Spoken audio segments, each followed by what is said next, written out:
સૃષ્ટિ વિષયક પ્રશ્ન પૂછે અને જ્યારે અગાઉ આપણે જે શ્રવણ કર્યું કે જે ભગવાનના નાભી કમળમાંથી પ્રગટ થયેલ બ્રહ્માજી અને એ બ્રહ્માજી દ્વારા સૃષ્ટિનું સર્જન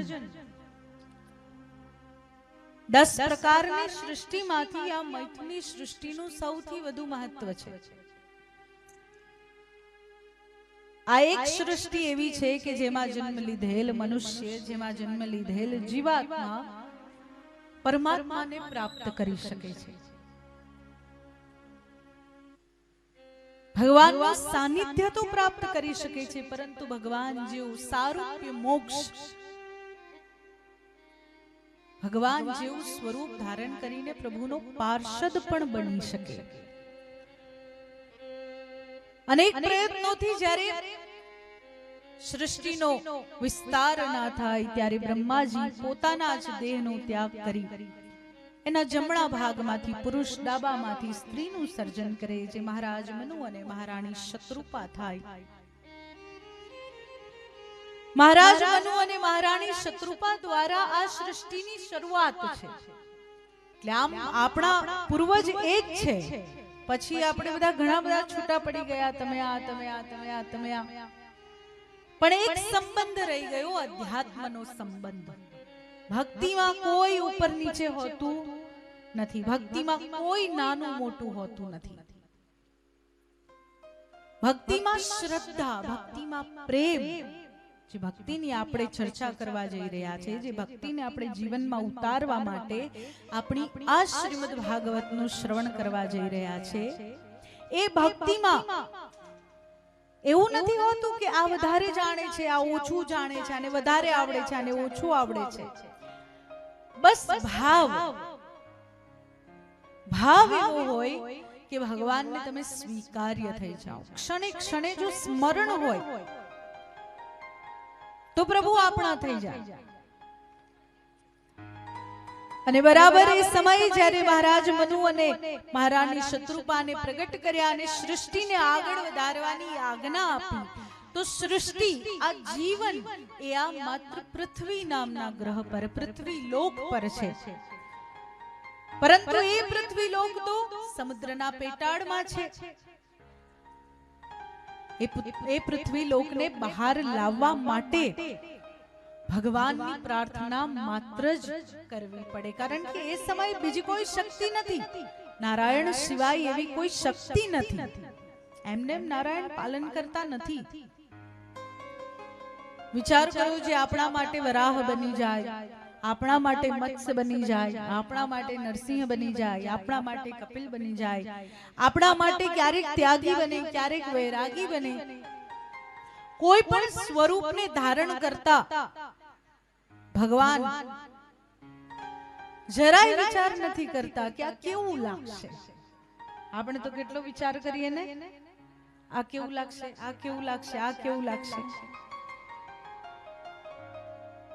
પણ પ્રભુ શું કરે છે કે મારા ભક્તને મારા સ્વરૂપની જરૂર છે, એટલા માટે આ સ્વરૂપ મારે ધારણ કરવાનું છે।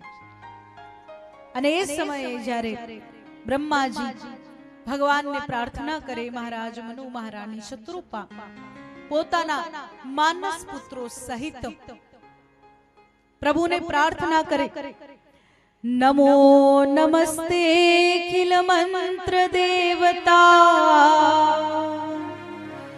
દ્રવ્યાય સર્વ કૃતવે ક્રિયાત્મને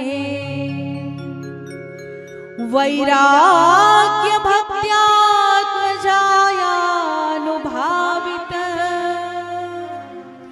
જ્ઞાનાય વિદ્યા ગુરવે નમો નમઃ।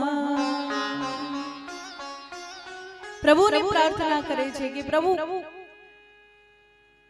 જો કોઈ વસ્તુનું જ્ઞાન માત્ર મને છે તો એ માત્ર તમારું છે।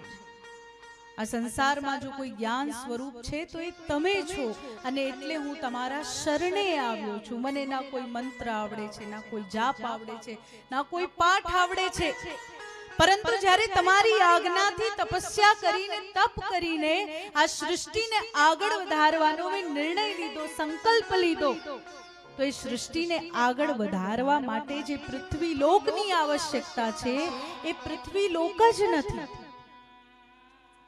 આપ જો કૃપા કરો, આપ જો પ્રસન્ન થાઓ અને પૃથ્વી લોકને પાછો લઈ આવો તો આ સૃષ્ટિનો વિસ્તાર થઈ શકે, તો તમારો સંકલ્પ પૂરો થઈ શકે. સૃષ્ટિનો વિસ્તાર એ નારાયણનો સંકલ્પ છે, ભલે એ બ્રહ્માજી દ્વારા સર્જિત છે, પરંતુ ક્ષીરસાગરના જળમાં નિર્ગુણ સ્વરૂપે બિરાજમાન પરમાત્મા જ્યારે પોતાની ઈચ્છાથી સગુણ થાય અને એ સગુણ પરમાત્માના નાભી કમળમાંથી સગુણ બ્રહ્મદેવનું પ્રાગટ્ય થાય તો અંતે એ સંકલ્પ તો શ્રી હરિ નારાયણનો જ છે કે આ સૃષ્ટિનો વિસ્તાર થાય. બ્રહ્માજી વગેરે દેવતાઓની પ્રાર્થનાથી પ્રસન્ન થયેલા ભગવાન શ્રી હરિ તે જ સમયે જ્યારે પ્રાર્થના પૂર્ણ થઈ અને બ્રહ્માજીને છીંક આવી અને નાસિકામાંથી અંગૂઠા જેટલું એક વરાહ શિશુ પ્રગટ થાય. એ અંગૂઠા જેટલું વરાહ શિશુ જોતામાં વિશાળ સ્વરૂપ ધારણ કરી સીધા સમુદ્રમાં પ્રવેશ કરે અને સમુદ્રના પેટાળમાં હિરણ્યાક્ષ દ્વારા જે પૃથ્વીને સંતાડીને રાખવામાં આવી હતી એ પૃથ્વી દેવીને હિરણ્યાક્ષના ચંગુલમાંથી મુક્ત કરીને પોતાના બંને દંત પર બેસાડીને સમુદ્રની સપાટી પર લઈ આવ્યા. લાવતી વખતે જે સમયે સમુદ્રના પેટાળમાંથી સમુદ્રની સપાટી સુધી ભગવાન આવી રહ્યા છે, હિરણ્યાક્ષ ખૂબ ભગવાનને હેરાન કરે છે. અરે જો તો કેવો દેખાય છે, આવું સ્વરૂપ ધારણ કરીને આવી ગયો, અરે તારામાં બળ હોય તો મારા સાથે યુદ્ધ કર. પૃથ્વી દેવી ભયભીત છે, પરંતુ પ્રભુ આશ્વાસન આપે છે. ભગવાનનું આ જે સ્વરૂપ છે વરાહ સ્વરૂપ, અને એમાં પ્રભુની જે ક્રિયા છે, પ્રભુની શું ક્રિયા છે? પૃથ્વી દેવીને લઈને સમુદ્રની સપાટી સુધી આવી રહ્યા છે, એટલે સમગ્ર પૃથ્વીનો ભાર, સમુદ્ર પૃથ્વીની જવાબદારી ભગવાન પર છે. સમગ્ર પૃથ્વીની જવાબદારી. એ સમયે જો ભગવાન ક્રોધિત થઈ ગયા હોત ને પૃથ્વી દેવીને એક બાજુ ફેંકીને યુદ્ધ કરવા લાગ્યા હોત તો